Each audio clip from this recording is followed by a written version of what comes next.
All right, Kiss Army, welcome to the KissFAQ Podcast. Thank you for giving us your time today and letting us into your head. I hope we don't do any damage.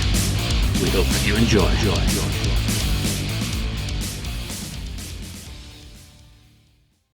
Welcome to episode, well, whatever. It's another episode of the KissFAQ Podcast. I'm your host, Julian Gill.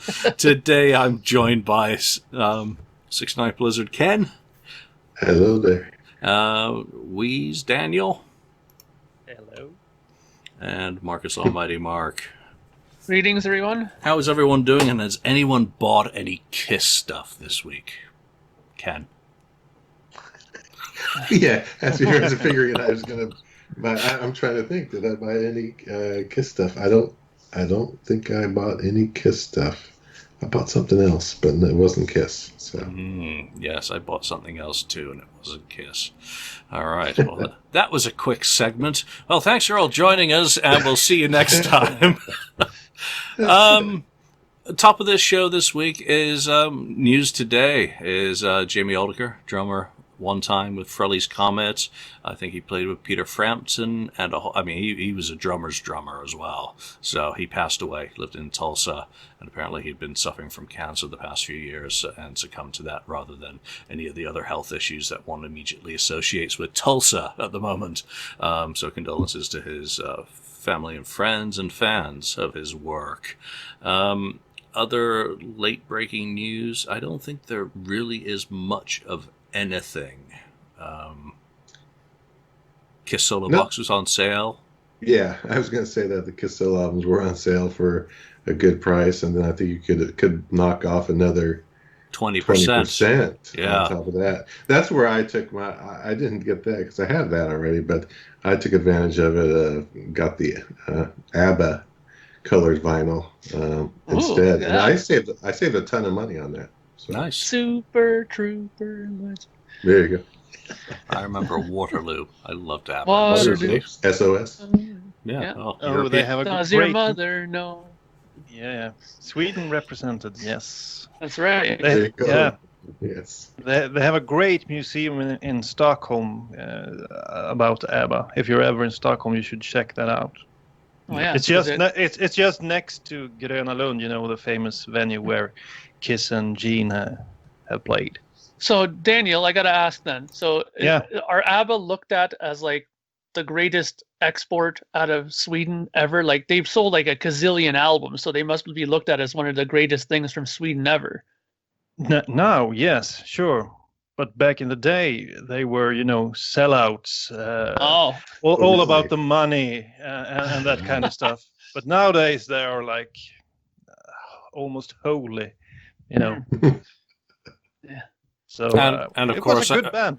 Yeah, and Great is it band. Polar Studios? Is that where they recorded? It became Polar, the Swedish Abbey Road, because I know Metallica recorded there as well. So, all right, very, very interesting tangent. We're going to the board today, just for a bunch of topics that people are discussing. Well, some of them anyway. One of the good ones is from this week in 1985. Live Aid took place in, what was it, Washington, D.C., or was it Philly and London? I always forget. I know I was tuned in because back then, I was waiting to see Duran Duran. I wasn't interested. Yes. I wasn't interested in Zeppelin. Wasn't interested in Sabbath. I was really interested in what was it? Was it Power Station and Duran Duran? So Okay. I got to say, though, that Black Sabbath thing, for all that waiting, when I finally saw it was the old hand to the forehead situation. Like, oh, my God. It was pretty brutal. So that's the first question for you guys to think about. So obviously Live Aid took place. Paul Stanley has been photographed backstage. But Kiss, if Kiss had performed at Live Aid, and it seems that the majority of bands that did sets did 3-song sets. So what 3 songs do you think Kiss would have performed, or which 3 songs would you have liked Kiss to perform? Why don't I start off with Daniel for that one? Well, I think they would have tried to be contemporary, so they would play a few of the newer songs. I'm sure they would play Heaven's on Fire and maybe Tears Are Falling or Lick It Up. but they would have to include one or two classics as well. But I think it's a no-brainer. They would quit with, Rock and Roll All Night. So I think they would play two pretty new songs and end things off with Rock and Roll All Night. And I think that would be the way to do it. Being contemporary and at the same time show their history, because it's such a small window to make an impact. So they would have to bring the big guns, so to speak. Yeah, interesting. So, Ken, what would be your picks, and what do you think that they would do? Okay, well, I'll tell you what I think they would do first. And I was thinking about this earlier. I'm in the same boat here as Daniel. I think they would have been trying to promote their current, releases. So I would have said "Lick It Up" and "Heaven's on Fire," definitely. And I agree, they would have done "Rock and Roll All Night," because they seem to have to do that every time and anywhere they go and anything they're on.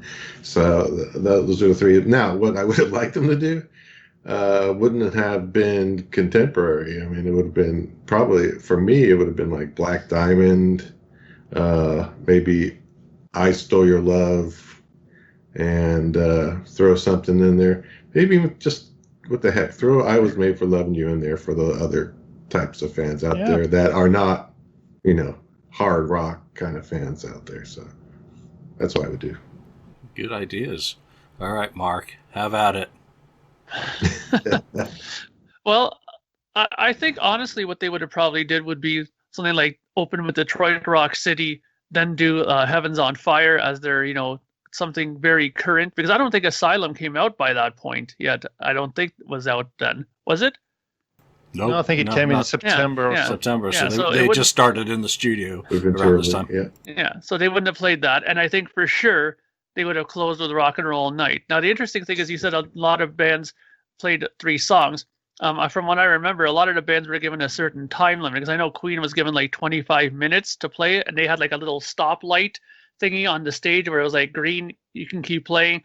Yellow, you got like 2 minutes till you got to get off stage, and then when the red light came off, you got cut off. Apparently, power got cut because they wanted to keep it so like flowing perfectly. Mm-hmm. So it was interesting. But you know what? Just a little side note on this. I had this exact same conversation on my Yes podcast, because we were scratching our heads wondering how the hell was Yes not on this. They had their biggest album probably a year ago in 90125, and they didn't get asked to play on Live Aid. I don't understand that at all. So another head scratcher. Yeah. All right. So I'm in total agreement with Daniel about Heaven's on Fire. I think they would have pushed something current. I think it obviously is Rock and Roll All Night would be the last song. And then I think they would push new product. And Andy Moyne reminded me this week that this week of July, is when the reissue of Creatures of the Night came out.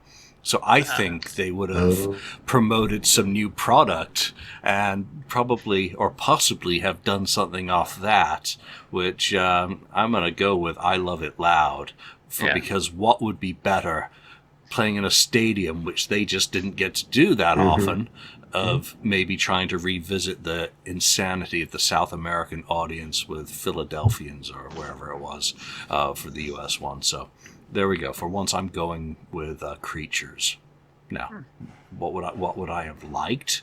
Well, I think that with the reissues, which were coming out in '85, of cassettes and Polygram doing the whole catalog, something off The Elder. But that's just not going to fly. All right, moving on to another band that didn't play at Live Aid, surprisingly, Aerosmith. Obviously, I'm still working on that. But I found a quote when I was going through some interviews and newspaper stuff this week that was kind of interesting, that I think is worthy of commentary on. Joe Perry says, "Kiss gets an A for effort. Their comeback was very timely. They set a trend that a lot of bands are following, and now they seem to be just trying to fit in with a watered-down version of what they once did." So this is done with Mirrors era Joe Perry, while Aerosmith was doing their first album that was from their reunion after being on tour the previous year, they go out and have a pretty good tour. You know, they were doing 18,000 seaters sold out, but they were also playing to 3,000 in some markets like Florida, having some of the same issues that Kiss had. Now, what do you think about his comments towards Kiss and what they had done with these additional members around that period? Had they become a watered down version of themselves, rather than the vibrant band that they once were? Ken, let's go to you. Start off with reason. Yeah, well, that quote was from 86, right? That quote? Yeah. So I don't know if they, I don't know. It doesn't surprise me because he knew, Joe Perry knew what Kiss was definitely back in the 70s when they toured with them and the makeup and the costume. So from that standpoint, yeah, it's kind of watered down because they're kind of every other band in a way, though they still try to put on the big show. As far as the music, yeah, I mean, I think it's just a matter of them trying to fit in with the times, with the other bands out there, and they're kind of, this is when they are kind of starting to follow the trends and so on out there in the 80s. So yeah, I can see. I don't think it was a stab, really necessarily at Kiss. Is kind of in a way a fact of what was going on during that time period for Kiss. Yeah, it wasn't a stab. I've got more than enough stab quotes against Kiss by those guys. That was actually one of the more politically correct ones. Daniel, what are your thoughts on that? Is Kiss kind of a watered-down version of itself in 1985, 86, 84, 85, 86, so the middle of the 80s? Do they feel watered down to you? It's hard to argue with the voice of reason in this one, but because I think you just have to look at them to see that they are not leaders anymore. They are followers to some extent, even though I really appreciate a lot of the music they did. Creatures of Night, Lick It Up, Animalize, and Asylum, that was this in 86. Well, then they had released Asylum. I think they're all great albums, but they had two choices: to keep the makeup and try to do that and die, or take another route, try something else. And I think they did it quite well most of the time. I didn't really fancy the outfits on the Asylum tour, and I might not have liked the high vocals that Paul did on Crazy Nights a year later. But for the most part of the time, I think they did a good job with what they had. They couldn't do the AC/DC thing and just sound the same all the time. They would have played in clubs from 82 and onwards, I think. Mm-hmm. So they surely followed other bands, but in a good way at times. And we have some great music from that time, Tears Are Falling, Hands on Fire, Lick It Up, Not for the Innocent, list goes on and on. So they did quite well. But most bands, they only have like 5 years when they are truly original. Then things start to happen. They need to change.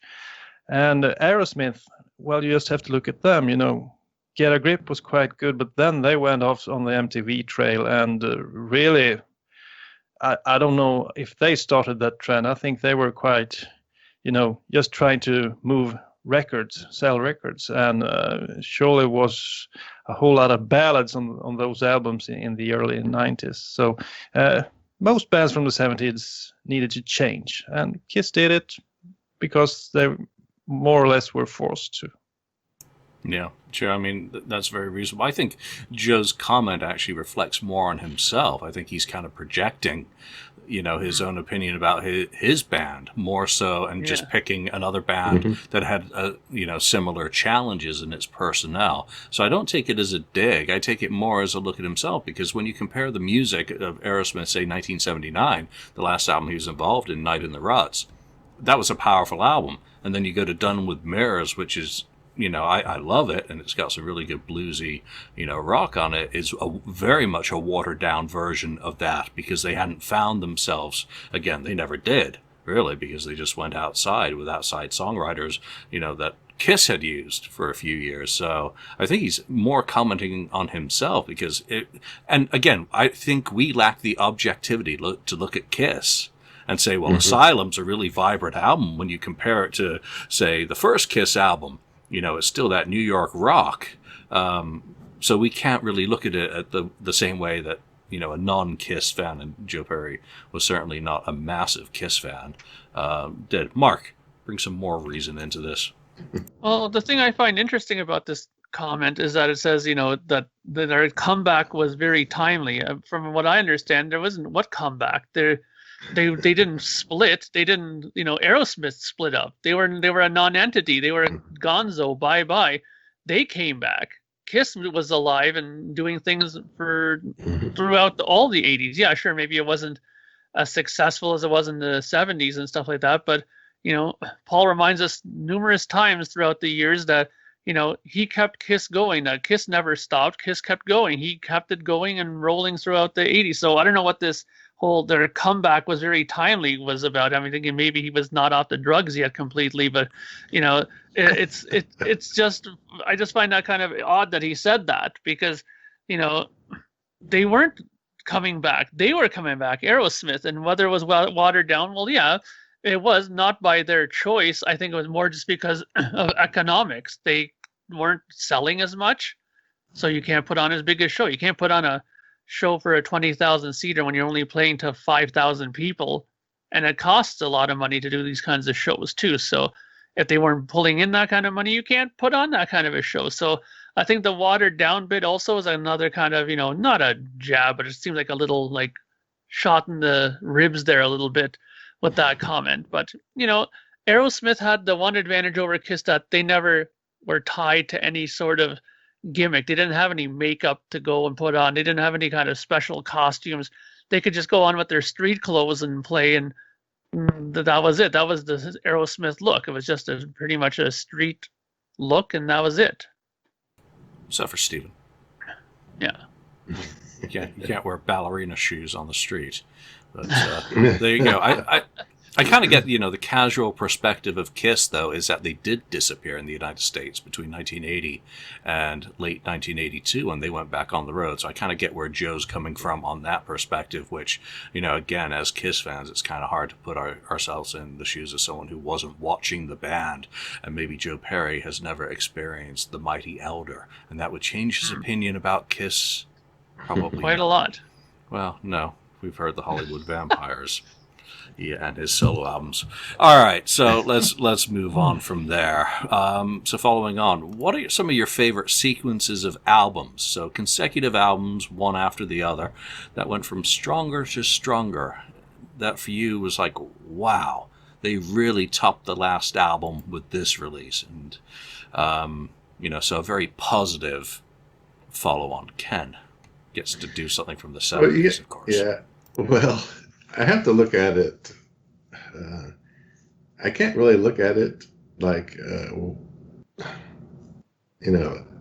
albums that came out before I even got into them. I can't really do that. I think for me, I'd have to do it when I got into Kiss, and then each album and how they got stronger from album to album. Like, this album was really good, and then they just obliterated the next one. So it's pretty hard. I'm just going to have to say Hot in the Shade. I thought, oh yeah, it was pretty good. Now I don't look at it as that good, but I thought they obliterated that album with Revenge when Revenge came out. I just thought, man, they really did a great job on that. And now if I went back and really want to do it in the early 70s, I'd probably think that, Rock and Roll Over was the one that, they did pretty well with, Destroyer. It's kind of a different kind of producing. They had a lot of good songs on there.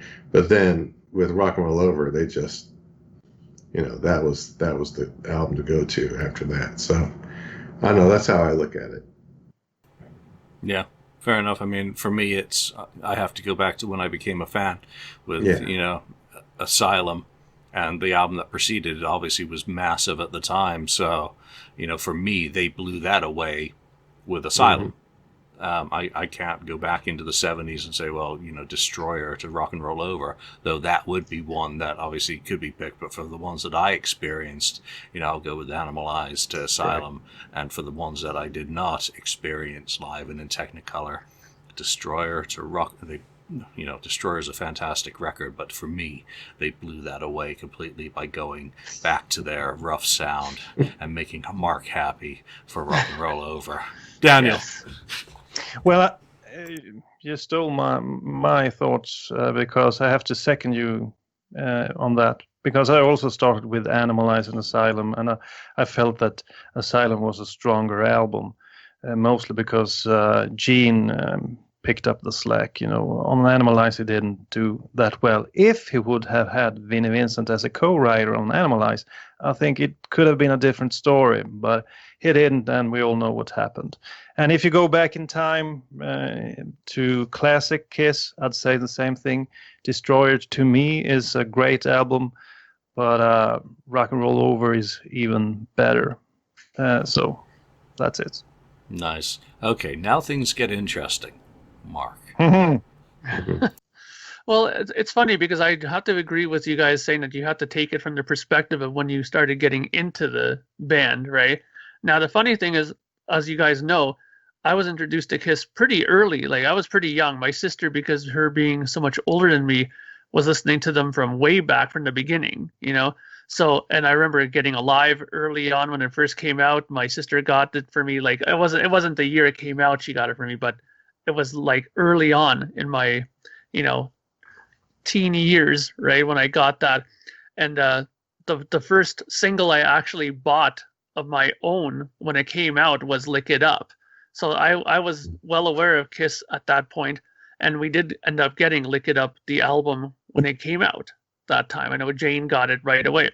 So my threesome in a row, because I know that me and my sister used to talk about this all the time, was we were so hyped up when those albums came out, those three in particular, that those have to be my three go-to, which are Lick It Up, Animalize, because I remember when we got Animalize, we used to do this thing where we would, I don't know if you guys, anybody back in Europe used to do this, but we used to take blank cassettes and get little microphones and talk to our relatives on cassette and send the cassettes in the mail over back home.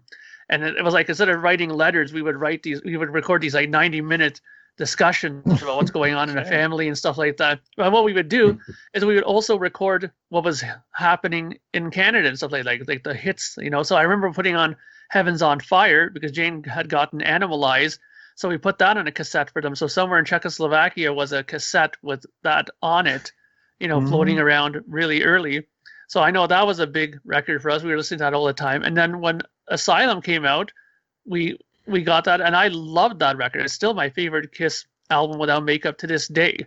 So those three definitely were how I viewed it, as one better than the other at that time when I was younger.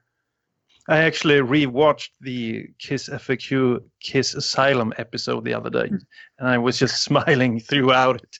It's just nice to feel that you're not alone liking Asylum, because I think Asylum has had sort of a resurgence lately. People like it more, because if you go back 10 years, I didn't hear a whole lot of positive things about Asylum the way we do now. So that's just a tip for you guys listening. Go and listen to that episode if you want some more Asylum. Yeah, I think during COVID, when a lot of people have been locked down, maybe they've been, digging into albums that they don't, give as much time to. Just for something different, because all of this sameness is, really kind of frustrating. I've been doing that with other bands' catalogs. I mean, obviously, again, the Aerosmith comes in, so I've been listening to the Geffen years, which I hate, or hated with a passion, to give them a second chance on some of those and some of the Docket albums from later on. I mean, I posted on Facebook the other day, I think Shadow Life, whatever that one is, I was giving another chance, and I actually found a few songs that if I do a playlist, it will go in the playlist, because again, that's what, I don't care. You know, a good song's a good song. All right. So on the other side of the coin of that is a pair of albums that you think went from great to absolutely horrible for Kiss. What would be their biggest drop-off in quality between two studio albums? And I guess you don't have to stick it to when you were, you know, a fan or alive, you know. Maybe pick a couple for when you were a fan, the one that you kind of noticed the most, like, oh my God, really, they were really flying form just a couple of years ago. Now they're doing this. What the heck is going on? And then one from the back catalog as well for those of us who otherwise wouldn't get to talk about them. Ken, let's start with you again. All right, so I'm not going to say the Elder because I like the Elder.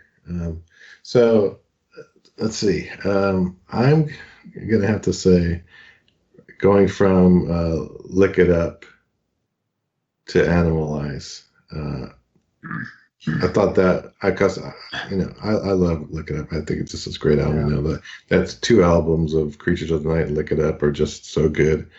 And it was a major drop off. And yeah, that could be partly because of Gene. He wasn't, into it at the time. He phoned it in. He was acting and that sort of thing. So his material wasn't his, toppest notch material at the time. So I'm going to have to say, Lick It Up into Animalize. Nice. Mark, how about you? Well, if you're going to take it from the two different, two different perspectives, I guess when I was, listening to them and kind of, more a current fan of it, I would probably say that the biggest surprise to me, and it still has been, and mainly I look at it from the perspective of production, was from Crazy Nights to Hot in the Shade. I was like, wow, what a drop that was, because here we had such a polished, produced record. You can say whatever you want about the songs and they're bubblegummy or they're not as hard hitting or whatever, but Hot in the Shade is just a very flat sounding record. The fact that it is clearly demos that were just spit shined a little bit to make it passable as a album release, that to me is very clearly a drop off in significance. But I would be disappointing my fans out there if I didn't say that Dress to Kill and then that horrid putrid of Destroyer that came after it was a definite drop off in quality in every sense of the word, in writing and production, everything. I mean, who puts piano chords underneath Paul Stanley's guitar chords? I mean, come on, what was Bob Ezrin thinking here? This is just unbelievable, that album. Live, it's a different story. There's no piano bopping along underneath and stuff like that. But, like I said, Paul, I'm not going to blame him, but Bob, he's done some great records. There's a lot of Floyd records I love that he's done, but what he was thinking when he did Destroyer, it's just, well, I mean, there's a lot of cocaine, but I just think that it's not just not his best work. In fact, it's probably his worst work. But I am very thankful, Julian, for the fine gold album that I have on my wall. Thank you, sir. You haven't drawn on it with crayons, Bob? Written rock and roll over it. Do the little. All right, yeah. That looks. No, he probably took it out and put a Project Gemini centering on. Yeah. All right. Dreams, right? Dreams. Yeah. For me, I mean, I could easily go with, everyone's heard my story of, becoming a fan with Asylum and then going and putting Crazy Nights on the Walkman and having a complete WTF moment. But I think the biggest decrease in kind of quality, or the biggest WTF moment that I've ever had, is going from Revenge to Carnival of Souls. As much as I like material on Carnival of Souls, I remember the first few listens of that when it was circulating as a bootleg were like, wow. Because, I was listening to Nirvana, and a lot of Nirvana, and I didn't make the connection between that and kind of the Alice in Chains kind of grungy, Soundgarden-y type thing that they were going for direction-wise, which is completely different, to me anyway, than Nirvana. Yeah. Even to this day, I've got Alice in Chains' greatest hits, and I can't make it through the whole double CD. It's just too much of it does not appeal to me. Whereas there are a few songs I really do like. But when we go from Revenge, I know I always kind of make fun of Lonnie for his love of the album and whatnot, but it still was an extraordinarily strong album in terms of its production, in terms of its craft and everything that goes along with that. And going from that to a dirge-full multi-generational cassette on top of the dirge as well, to the sound of the drums being like wet cardboard boxes. Bruce has a lot of good guitars, and Bruce plays a lot of good bass, but Paul singing deep, low vocals a la Gene, it's like, to this day, Carnival of Souls is kind of tough.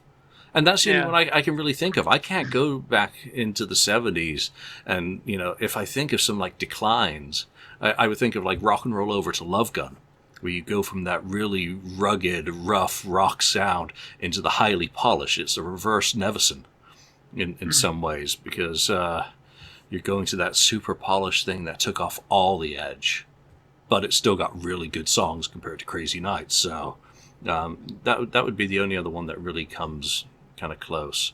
So that's my thoughts on that. Daniel is looking like he wants to redo his list now. Yeah, you stole my pick once again. But I think it's when you live it, it's hard. It's much stronger, because I can clearly look at the 70s albums and see that there was a drop off from Destroyer to Love Gun, and from Love Gun to Dynasty, in my opinion.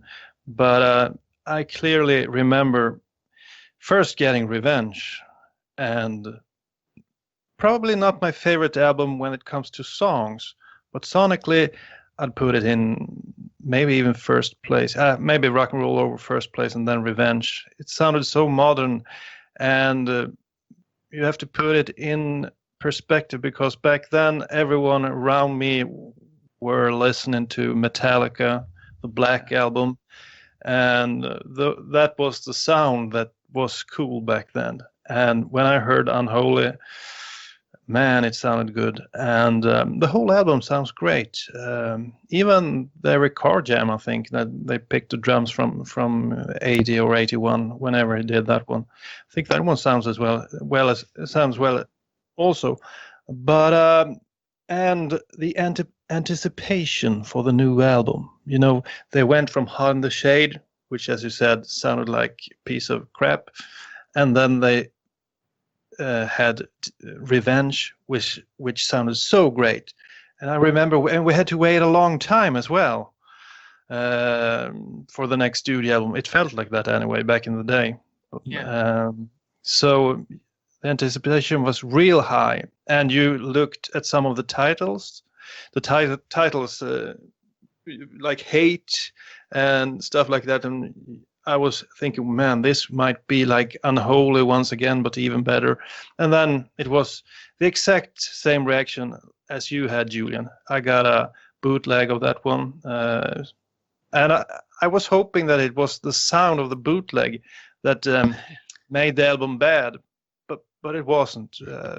The sound wasn't much better when they released the official thing. And I was greatly disappointed. And it was probably the last time I had my hopes up real high for a Kiss album.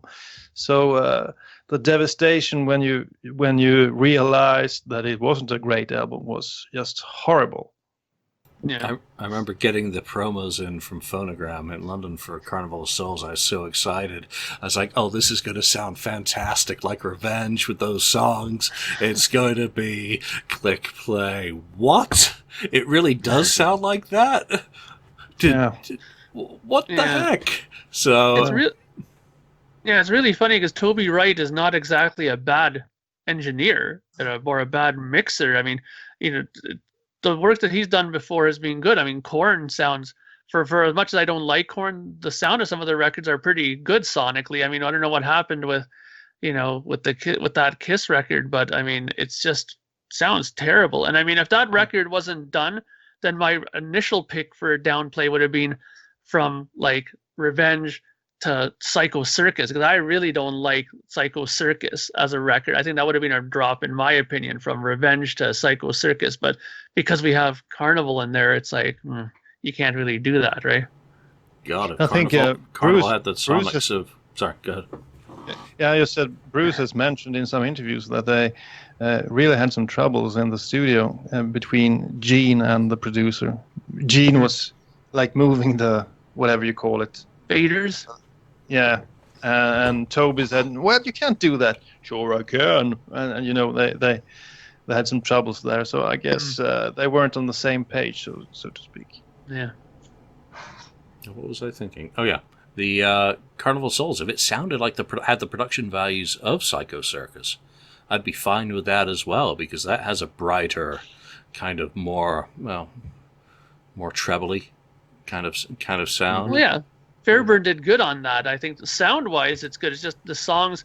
I think it was a double disappointment. The fact that it's clearly not Kiss playing on it, but it's just some of the songs they didn't connect with me. That's all I think it was, So none of us went into the 2000s for any of our kind of transitional albums. When we think about Psycho Circus to Sonic Boom, is that an up or a down for you? I mean, an up. Yeah, it's an up for Clearly me an too. Up. Yeah, it's an up. Even with the production debate around Sonic Boom and the Sonics of Sonic Boom. Yeah, I think so. I mean, the first time I put it on, I think I always go by first reaction. When I first got it and put it in, I was kind of pleasantly surprised. Clearly, it was an attempt at 70s Kiss. It clearly was. I mean, just the riffing and the solos that Tommy did were clearly Ace inspired and influenced and stuff like that. And they had a Peter song, aka Eric Singer.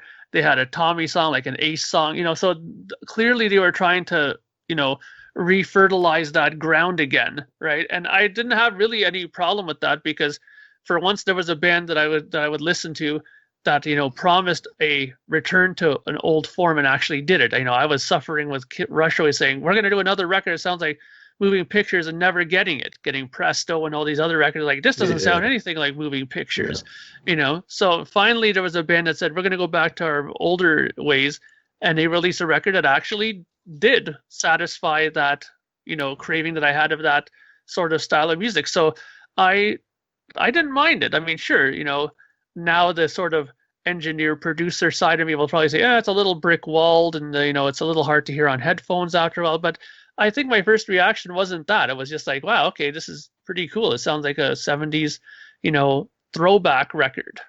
Yeah, the Sonic Boom, I don't have a problem so much with the production, but after that, I mean, Monster, that album, that I have a big problem with the production. Talking about brick walled, I mean, that is all the way 100% brick walled.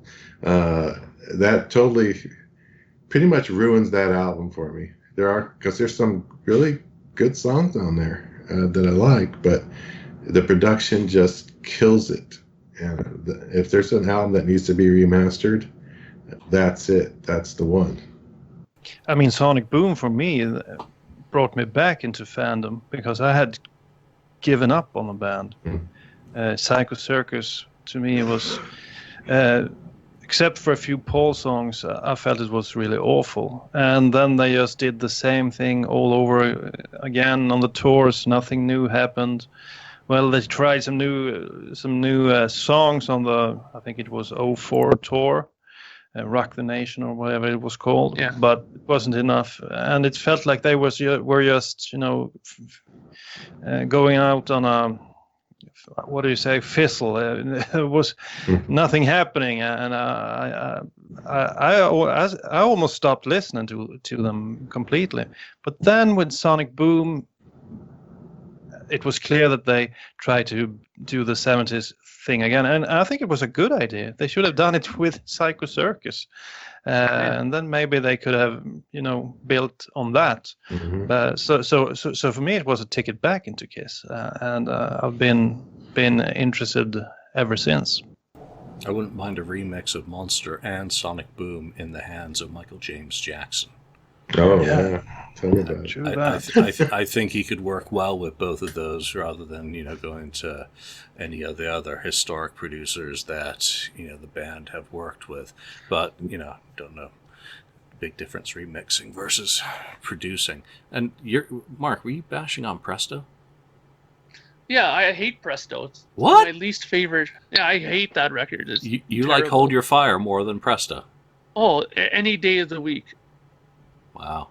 And Power Windows is probably one of my favorite 80s Rush record.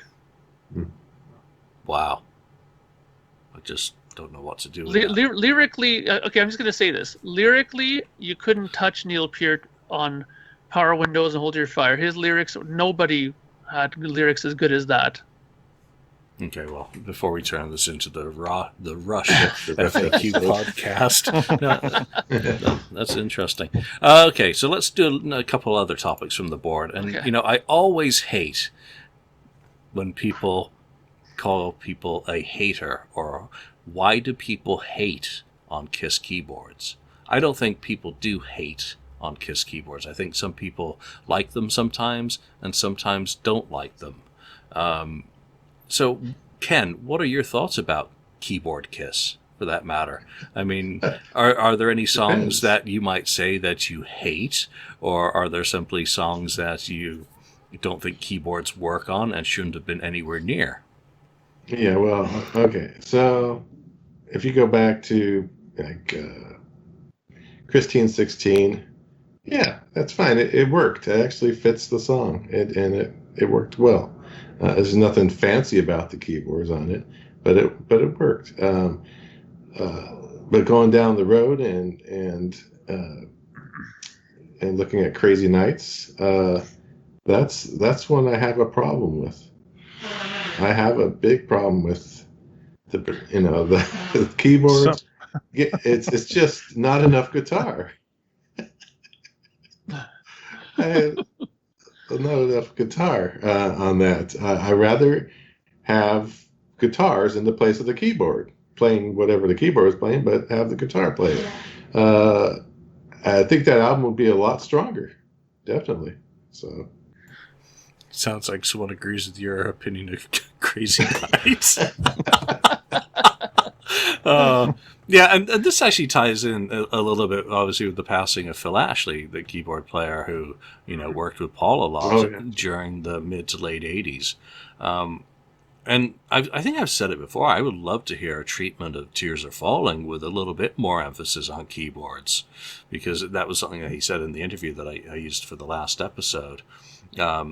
That he had tried out, and he and Paul had sat there working on it, trying to figure out how to make keyboards work with that. And then you go to Crazy Nights, where Paul was working a little bit more directly with keyboards to write songs. So you see like the evolution there between trying to fit keyboards into a Kiss song rather than writing a Kiss song around keyboards or with keyboards in mind. So I think the keyboards on Crazy Nights, in some cases, they're way too in the front.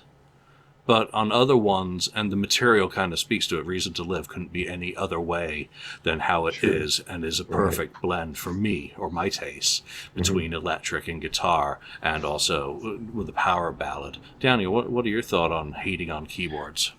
Well, I think nowadays people hate on keyboards because when they hear keyboards, they're thinking about 80s pop music a whole lot, and they don't want Kiss to be associated with 80s pop. But to me, Kiss never really managed to use the keyboard to enhance the songs. It was mostly playing chords. Christine 16 is like sort of a riff. It's 2 chords, but it's sort of a riff. But mostly they used it to it was made to be in the background. So they didn't do anything like Jump, Van Halen's Jump, where you instantly know the keyboards. But it felt like it mainly was a way of backing up the guitars most of the time. And the keyboards on 2 of my favorite tours, Revenge and Hard in the Shade, they were used frequently, but it doesn't really disturb it doesn't really mix with the Kiss sound. It's in the back. They play along with the guitars and cover up for Paul when he's jumping around. So that's the way I like keyboards in Kiss. I really don't want them to be up front. And to me, Crazy Nights might be the only album when they are used too much. Then they have some awful keyboard effects on like Dynasty and Unmasked. They are totally, what do you say? They are they feel old. I mean, they are from that era, and they were never used again. Some effects and stuff that I don't care for, but dated. That's the word I'm looking for. Yeah, thank you. So to me, Kiss is better without keyboards. Yeah. Yep, hairy gorilla music. Now let's talk to a keyboardist. Well, I look at it this way, like the example of Christine 16, to many people, they don't look at that as keyboards, they look at that as piano, right? So sometimes that gets a pass, where if you hear a song that has a piano on it, or if you like Cinderella, they would do like a ballad with piano, that's always over, not put in the same category because it's a piano. It's very more bluesier, and so you can always look at it from that perspective. Same with like, Every Time I Look at You, there's a piano in that, and that doesn't get nearly as harshly criticized, I don't think, than, let's say, the keyboards on, Crazy Nights. Like some of my favorite music has keyboards in it. Like, Turn On the Night is one of my favorite Kiss songs, and that has rampant keyboards all over it. But to me, it fits. I mean, I can't imagine that song without the keyboards, to be quite honest. And, some of the keyboards are a little jarring, like Daniel said on, Dynasty. Like, look at I Was Made for Loving You. There's that doo-doo-doo-doo, that little keyboard line that's going on in there. Very disco-ish, very, jumps out at you. But I mean, Daniel also made an excellent point too, that do Kiss fans realize how often keyboards have been in Kiss music?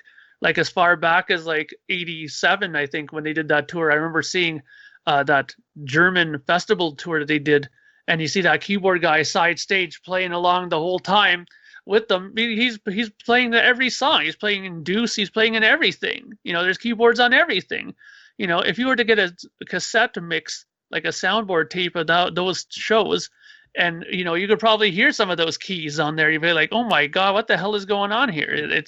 It's pretty loud. I mean, one of the great examples of this too is I was watching the Moscow Peace Festival show video that was on, and they put on Ozzy Osbourne. I was like, all right, Ozzy, and they did I Don't Know, they opened with, and what happens, he starts with the riff, and all of a sudden it comes in all this loud organ, all these loud organ stabs. I'm like, what the hell is that?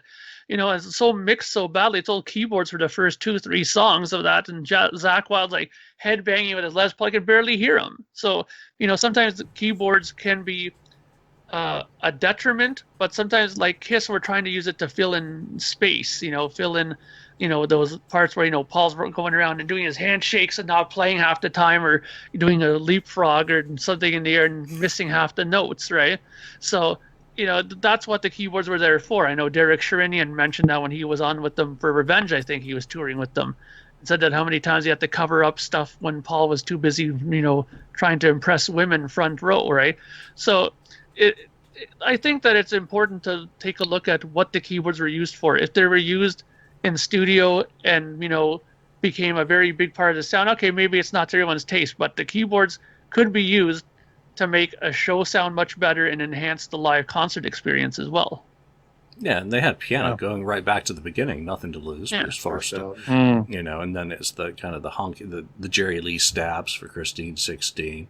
Then you get keyboards with the solo albums. You get keyboards on Dynasty Unmasked. You get full on organ on The Elder. So yeah, it's not been an uncommon thing. I love you talking about Ozzy at the Moscow Peace Festival and you missing out on Zakk Wylde's guitar. I mean, instead of just to see him doing pinch harmonics and hear nothing but keyboards, to me would be a blessing.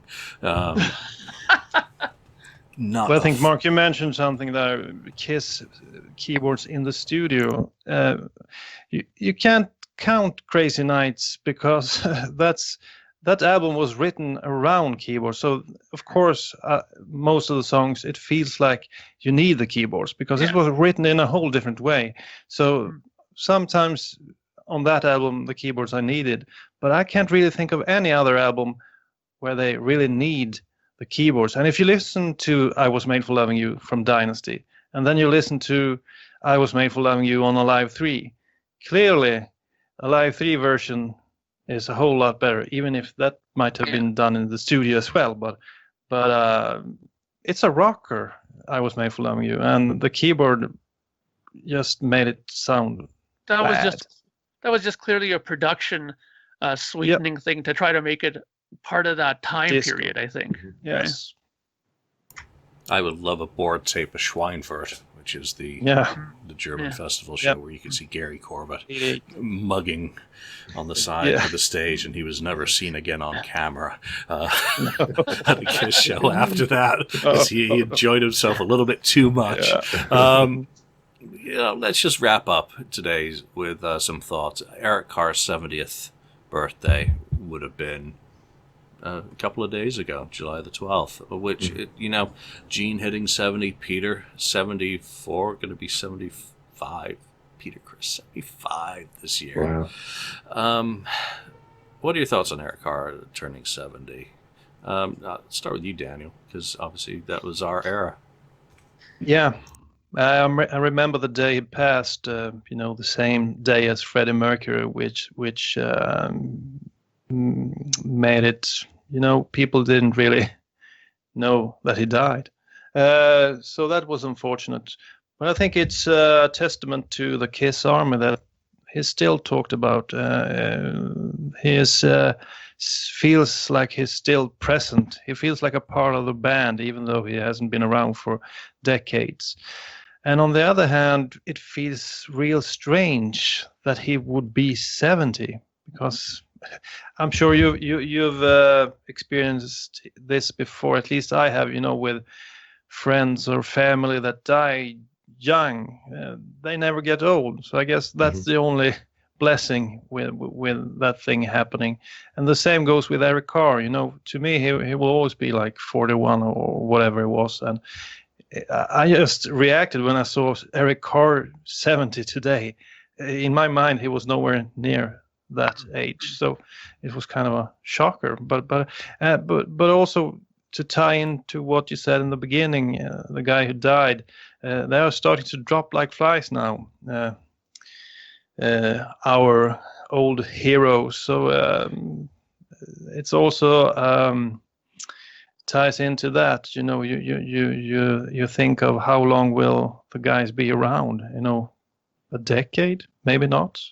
I mean, the clock is ticking, so it's kind of sad. But I think the Kiss Army have managed to keep the memory alive, and Eric Carr is still alive and vibrant. So that's good. Yeah, next year will be the 30th anniversary of his passing. That's just, mind-boggling. I think, Daniel, you hit the nail on the head that he's forever young in some ways. And were it not for those photos of him from the God Gave Rock and Roll to U2 video shoot where he is gaunt, he's clearly wearing a wig, he's clearly lost a lot of, muscle mass and weight, then my image for him forever would just be the Hot in the Shade era of him. I think we've talked about what ifs before. Would he still be in the band? No chance. I think he would have been out of the band within 18 months at the end of the tour, and that's perfectly fine. And it's hard to look at him and think of him at 70, because he has been gone all these years. And, you see Gene and his age, showing a bit more. You see Peter, and, when you see him and you see him vibrant and, animated, it's hard to just associate. He's 75. It's like, oh my goodness, look at him. He's smiling, he's happy. So age, as I guess we get older as well, our perspectives on age change. Approaching 50, passing 50, seeing parents and loved ones, the cycle. It's all tough. Ken, your thoughts on Eric Carr? Yeah, well, Eric Carr is always going to be, like Daniel said, the fans are keeping his memory alive. And it does live through all the music that's out there that he recorded on all those albums, and his drumming, his singing, and then the videos. We have that to go back and look at. I never met him in person, unfortunately, but you could tell, and you've heard the stories, that he was just a great, nice, person or soul, and especially to the fans. I would have loved to have met him. I think it would have been a great experience.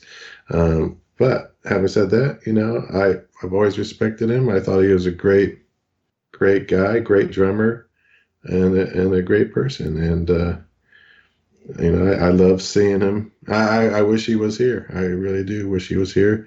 Who knows what would have happened? Maybe gone on to other bands. I'm sure he would have been in the music business. Who knows? He could have been playing for Ace on some solo albums and stuff like that. I wouldn't doubt it at all. So, yeah, he's sorely missed, though. Mark? Yeah, I think that you guys hit on a couple of really important points, that, Eric Carr will live forever with KISS fans, because KISS fans just bring him up so often. I mean, just today I was listening on my way to take the dog to the vet. I was listening to the July edition of the KISS Room, and they played, Eyes of Love from Eric Carr's solo record stuff. And they play Eric Carr stuff frequently on these kinds of podcasts. So his memory is always around, because like you said, he was always in fan circles known as the most approachable and friendliest member of KISS. I mean, everybody seems to have a story about other members of KISS where they're like, they had great experiences and then this one or two bad ones, but nobody seems to ever have said a bad thing about Eric Carr ever. There was never a bad Eric Carr experience, and that speaks a lot about the kind of person that he was and how much he took the band seriously, and more importantly, how much he took the fans important to him, how important the fans were to him. So I think that's why he will not fade from memory. I mean, unfortunately, the same can't be said for people like Mark St. John, for example. I mean, you hear about him, but nowhere near as frequently as you hear about Eric Carr, right? And even what's funny is that even lately you hear more about Bob Kulick, who had recently passed away, than you hear about Mark St. John. And that's maybe because of other reasons that were not good, his little tirades near the end. But still, I mean, Mark St. John, I think, deserves, a little bit more spotlight on, being in KISS. I think he deserves a little bit more. I mean, he wasn't in there as long-term as Eric, obviously, but, still, I mean, he was a member of KISS, and I know there's a lot of people who liked Mark St. John as well. But, it is what it is, and I just think it's interesting how perspectives change as people get older, and I am curious to see how things play out over the years, because they always talk about how people try to mend bridges in their older days and try to get back into some sort of communication with people that they haven't been in communication with, whether it was because of arguments or something bad happened. Let's see what'll happen over the next course of the years with people in KISS. Will they patch things up, or will something happen amongst the KISS community? Who knows? You never know, what age can do to people. I mean, I was very happy to see Peter Criss do that little, karaoke performance of his song there the other day when I put it on. I was like, wow, it's pretty cool. And he looked very happy doing it. And that was one of the things that made me smile in watching it, was that how fantastic he looked after. He was like so like, yeah, that one really good after he sang it kind of deal. So, good for him, it's good to see that he's, having his old age in a good way, you know what I mean? And hopefully, we can wish that for everybody else too. If you're interested in Eric Carr's drumming, there's a beautiful podcast from that New York guy who interviewed Vinnie Vincent a couple of times. I don't remember his name, but he did an episode on Eric Carr, and there's a guy in that episode who explains the Eric Carr techniques and what he loves about them. It's just an awesome episode. So you must know what that guy is called. He has a real, New York accent. Yeah. Yeah. It sounds like someone out of Goodfellas when he talks. Kind of fun. No, Mike's a good guy, and glad to see him doing something like that for a great podcast. Yep, very, very good. But I think just to end on one of Mark's points, I think Mark St. John will never get the same level of respect as even Bob Kulick, because Bob played on Alive 2 and other things. Mark didn't write. He barely played live with the band. He really was a footnote, unfortunately, and that's not to speak ill of the Dead, and of course, the drug issues later on and everything. I would like to think that people who do have bad stories about Eric have just kept them to themselves, and you don't always have to explain your bad ones. I'm still shocked when anyone says that they had a bad experience with Bruce. Like he must have been grumpy that day. Well, come on, everyone's human, so I don't doubt it. All right, that's a whole bunch of random topics, primarily from the message board, inspired by all of you. So thank you. Keep going with posts that I don't have to delete and that we can discuss on this show. Much prefer discussing them than deleting them and banning the authors. So there we go for this week from Ken, from Mark, Daniel, and myself. Thanks for joining us, and we'll see you soon. Take care. Thank you for spending time listening to the KissFAQ podcast today. All sales are final. There are no refunds. If you'd like, look us up on Facebook or come over to the KissFAQ message board and discuss the topic we've broadcast today. Don't forget to rate us on iTunes, Spreaker, or wherever you've listened to the show. We hope you'll join us again.